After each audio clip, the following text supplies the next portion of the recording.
प्रिय भैया बहनों, कल मैंने आपको आपकी हिंदी की पुस्तक उदिता में वीणा वादिनी वरदे पाठ के कुछ प्रश्न उत्तर आपको कराए थे।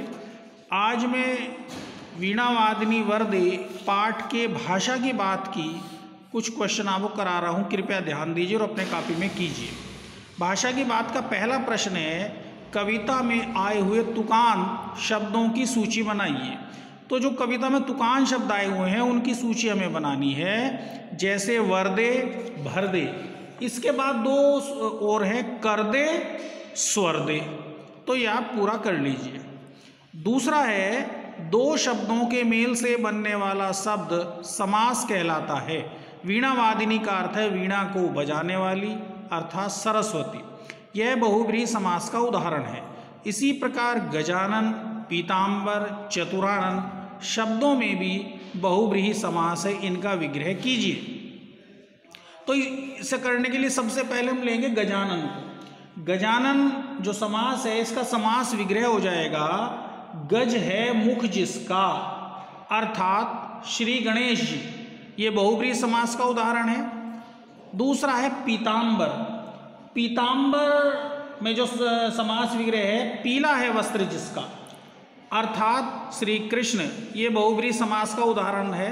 अगर हम इसको अथवा में ये भी ले सकते हैं, पीताम्बर का समास विग्रह पीला वस्त्र, तो ये कर्मधारय समास का उदाहरण हो जाएगा। तो ये ध्यान में रखने वाली बात है। अगला है चतुरानन।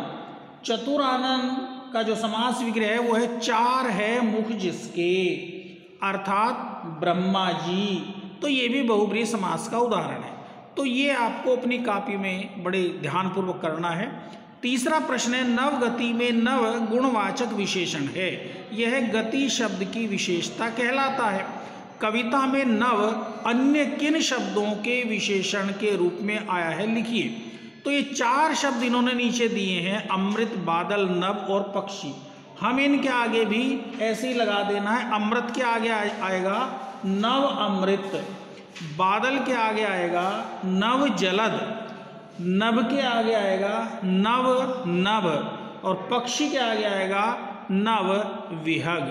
तो इस प्रकार से ये प्रश्न आपको सुंदर सुंदर अपनी कॉपी में करना है और इसको याद भी करना है। इसी के साथ आपका ये पाठ पूर्ण होता है। धन्यवाद।